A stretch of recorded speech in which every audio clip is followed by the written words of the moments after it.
مصطفیٰ اور شرجینا کے درمیان سپریشن کیا طلاق کی صورت میں ہوگی؟ دیکھنا یہ ہے کہ کیا طلاق دے کر مصطفیٰ شرجینا کو فارغ کر دے گا یا پھر شرجینا خلا لے کر اپنی زندگی الگ سے جینے لگے گی۔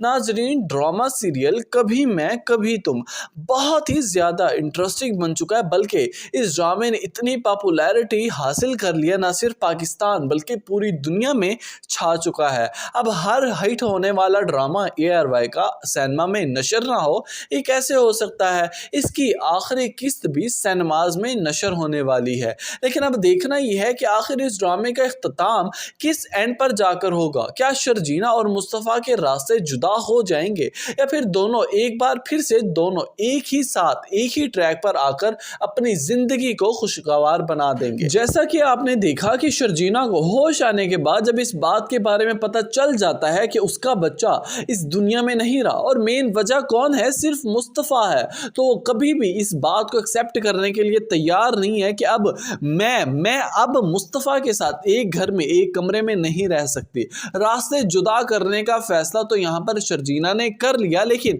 دوسری طرف سے مصطفیٰ دل برداشتہ ہو کر شرجینا کی اس حالت کو برداشت نہیں کر پاتا۔ جب گھر چلا جاتا ہے تنہائی کی حالت میں، وہاں پر شرجینا کو نہیں پاتا، اس کے نوٹس دیکھتا ہے تو چیخنا چلانا شروع کر دیتا ہے، حالت مزید خراب ہو جاتی ہے۔ دوسری طرف سے شگفتہ بیگم کا بھی دماغ اب ٹھکانے لگ ہی چکا ہے، دو بیٹے تھے، دونوں کو ہی برباد کر کے چھوڑا ہے، ایک کی لالچ میں آ کر تو دوسرے کے ساتھ زیادتی کر کے۔ اب یہاں پر عدیل تو جیل کی سلاخوں کے پیچھے سڑ پھر رہا ہے، لیکن اس کے پاس کوئی اور ٹھکانہ نہیں ہے۔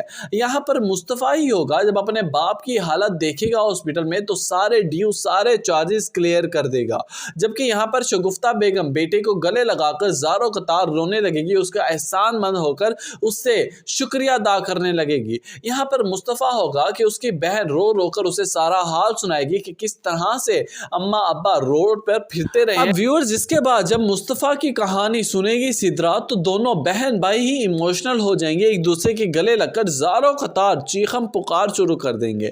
اب یہاں پر سدرا سے اپنے بھائی کا یہ دکھ دیکھا نہ جائے گا، کیونکہ اسے اس بات کا اندازہ ہے کہ نہ ہی شرجینا مصطفیٰ کے بغیر رہ سکتی ہے اور نہ مصطفیٰ شرجینا کے بغیر، دونوں ہی ایک دوسرے کے بغیر ادھورے ہیں۔ تو سدرا خود ہی مصطفیٰ کو بغیر بتائے شرجینا کے ہاں پہنچ جاتی ہے، وہاں جا کر شرجینا کے پاؤں پکڑ لے گی، اس کے ماں باپ سے معافی مانگنے لگے گی، شرجینا کی التجا کرنے لگے گی، کہنے لگے گی کہ شرجینا ایک موقع میرے بھائی کو دے دو، ورنہ میرا بھائی اس دنیا میں نہیں رہے گا، اس کی حالت بہت خراب ہے، وہ تمہارے بغیر نہیں جی پائے گا، ایک موقع خدا کے لیے اسے معاف کر دو۔ ویورز، اب دیکھنا یہ ہے کہ کیا شرجینا کا دل موم ہو جائے گا مصطفیٰ کے لیے؟ کیا وہ ناراضگی ختم کر کے ایک موقع دے گی مصطفیٰ کو؟ ایک ساتھ دونوں ایک ہی زندگی میں پھر سے جینے لگیں گے؟ اپنی قیمتی رائے سے آگاہ کرنا مت بھولیے گا۔